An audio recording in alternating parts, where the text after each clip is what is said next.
ito 10,000 na po yung ibibigay ko para may panggastos po kayo. Nay, hindi ko na bilangin. Kaya po, 10,000 po yan, Nay.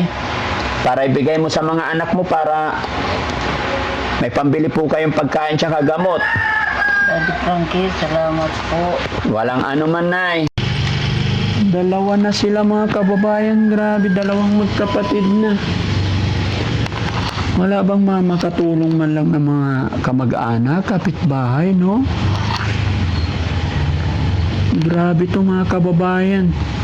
Tignan nyo, dalawang magkapatid na kakadena, yung lalaki doon sa likod, sa babayan dito.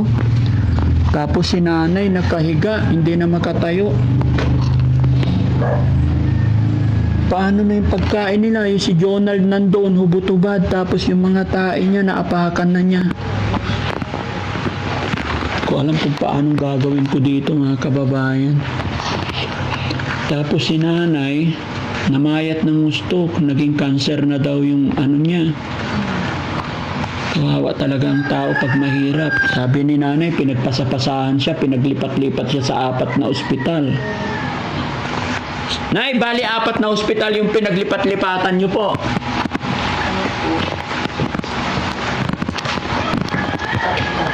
Tatlo, kasi galing Bayangbang. Binlog, tama, 3. Sinabi sa inyo, doon ka na check up. Tapos ng check up, anong final nila? Tapos nalaman nila dito. Nung nalaman nilang tiga dito ka, Hindi nalaman po nila na itong ubi, lumalaki. oh, Sabi na pumasok na daw sa sa cancer. opo. Stage 4.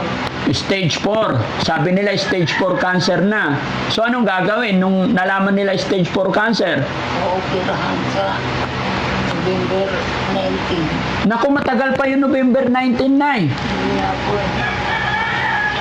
Ano mangyayari pag pumayat ka na po? Pag November 19 pa, baka patay na tayo na eh. Hindi nga po sabi ko sa anak ko.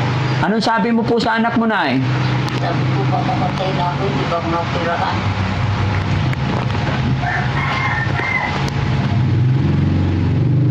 Dapat dalhin ka po ng anak mo na sa ibang ospital, wag hintayin yung November.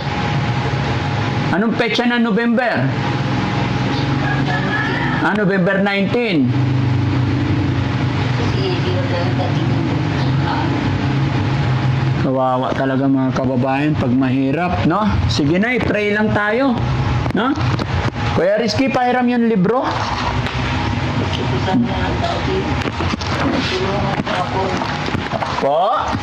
Tulungan niyo ako ang dalawa makuha dito. Kasi yan lang ang ano ko iniisip. Alin po? Ang dalawang mong kapatid. Yung dalawang anak nyo ang iniisip nyo po. Opo. Sige Nay ha, titignan natin ang magagawa ni Daddy Frankie, lalo na't dalawang magkapatid yan. Kasi napakahirap din talagang gumalaw. Alam mo naman ang gobyerno natin, maraming proseso, maraming bawal, lalo pa sa sitwasyon namin ngayon, Nay. May mga rules kaming natatanggap, pero wag po kayong mag-alala, gagawa po tayo ng paraan. Ano po? Laban lang, Nay. Nay, kaya ako bumalik dito, although bumalik ako rito nakaraan, may naibigay na kaming tulong pinansyal. May nagbigay, and then ngayon, andito na naman po kami kasi may nakapanood sa sitwasyon ni Kuya Jonald. Kaya nagbigay sila ng tulong pinansyal. Galing po kay Mr. and Mrs. Canada, nagpadala po ng 4,000. Tapos kay Marilyn Chang, nagpadala din po siya ng 2,263. Ano? Kaya may kabuuan po na 6,263 pesos, no? Pinapabigay sa inyo. Sabi ni Ma'am Marilyn Chang, para kay Jonald, yung nakakadena. Pero Ma'am Marilyn Chang, hindi po si Jonard lang po ang nakakadena sa ngayon, which is tama po kayo. Kasi nung unang-unang punta natin dito, ang nakakadena lang si Jonard. Pero nagulat ako ngayon, pati yung kapatid na ni Jonard ang nakakadena. So dalawa na po. At nung unang punta namin mga kababayan, si nanay pa yung inabutan namin nag-aalaga. Pero ngayon si nanay hindi na makatayo. Anong pakiramdam ni nanay? Mahirap po ako dati. Kumakain man po kayo. Kaunti lang. Konti lang. Upo, Lola, kasi nay, kailangan nyo kasi ng gamot tsaka opera talaga, no? Sana naman matulungan kayo ng gobyerno. Paano na to? Kung ihintayin pa na yung November 19, stage 4 na yung sinasabi, baka hindi na tayo abutin ng November niyan. Ano sabi ng mga anak nyo po? Hindi sinasabi ng anak ko nandito nag-aalaga kaya baka daw mabigla sila. Baka? Mabigla sila bakit napunta sa kanser. Nabigla rin yung mga anak nyo po. Opo. Kasi sa tagal ng process, no?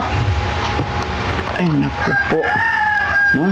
Sige. Ano? Ma'am Marilyn Chang, maraming salamat po sa padala nyo through GCash at saka kay Mr. and Mrs. Canada. Ulitin ko po mga kababayan, pinadala nila yung tulong nila galing kay Mr. and Mrs. Canada. May pangalan po sila pero nagpapabanggit po sila sa pangalang Mr. and Mrs. Canada. May padala po ng 4,000. Kay Ma'am Marilyn Chang po, may padala po siya ng 2,263. Ang kabuuan po ng perang matatanggap ni nanay para sa kanyang anak at para sa kay nanay na rin po. No? Yung mga sponsor natin mga kababayan, sinasabi nila para sa anak, para sa kay Jonard. Kasi nung napanood nila is si Jonard lang ang may problema. Pero ngayon nakabalik kami, ito, nakakalungkot kasi ultimo pati si nanay, alagain na. No? Kaya mo pa na, bigay ko sa iyo yung pera ha? 6,000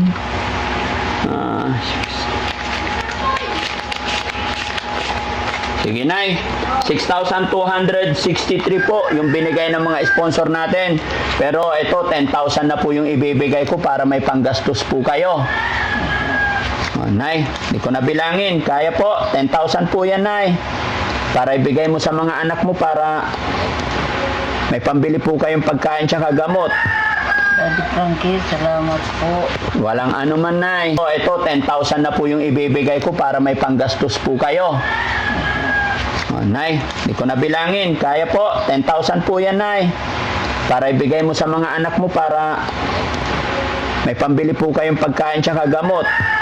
Daddy Frankie, salamat po. Walang ano man, nay. Mga sponsor na tumulong sa amin. Opo. Nahihirapan lang talaga ako. Nahirapan ka po. Laban lang tayo, nay, ha? Huwag ka pong umiyak, nay. Kaya natin to. Magdasal po tayo. Lagi natin tatandaan, nay. Hindi po habang panahon mahirap tayo. Maraming salamat po. Nay, naka-video po kami. I-upload natin to. Mapapanood po ng marami nating mga kababayan. Baka may gusto ka pong sabihin sa kanila. Para sa mga anak mo man lang. Sana matulungan niyo ako. Hirap na po ako. Hindi po ako makatayo. Inaalalayan po ako nila. Hindi ko na kaya kahit naririnig ko ang mga anak kong sumisigaw. Hindi ko kaya tumayo. Habang nandito ka nakahiga, nay, naririnig mo yung dalawa mong anak na sumisigaw. Opo, hindi ako makatulog. Instead na yung sakit mo lang iniintindi mo, pati yung mga anak mo pa ho. Nay, yung pera, magpabili ka rin po ng pagkain para sa mga anak mo. Ano po? Opo. Marami pong salamat sa nagbigay. Opo. May sponsor sa Mr. and Mrs. Canada, and then kay Ma'am Marilyn Chang. Sir Mrs. ang Canada. Sige, nay. Huwag ka na magpagod, no? Alam na po ng ating mga sponsor yung kalagayan ninyo. Maraming salamat po mga kababayan, mga kabarangay, lalong-lalo na po sa mga nagpadala sa araw na ito.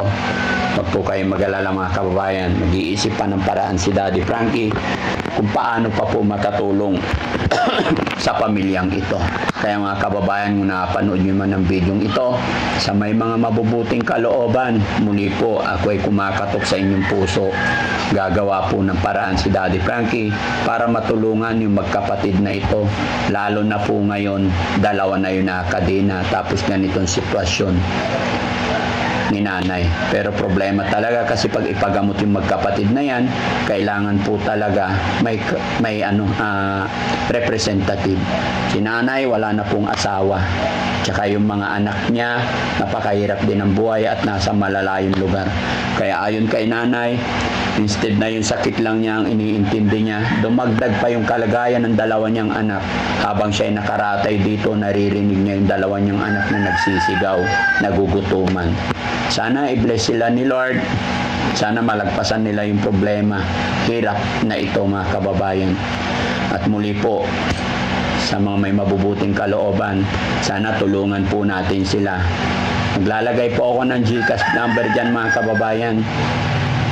Sa mga may extra po, kahit pa 5 piso makaragdag po, pambili ng pagkain ng mga anak.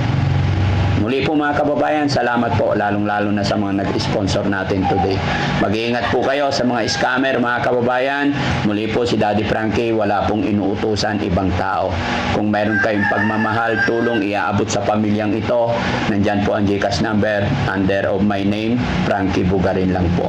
Maraming salamat, magandang gabi, magandang umaga, magandang tanghali. Mabuhay po tayong lahat mga kababayan. God bless po. Sige na, hindi na namin masyadong abalahin ikaw kasi alam kong pagod ka. Pandyan yung anak mo po, naghihintay para i-assist po kayo. Pabili na lang po kayo ng pagkain nyo. Ano po?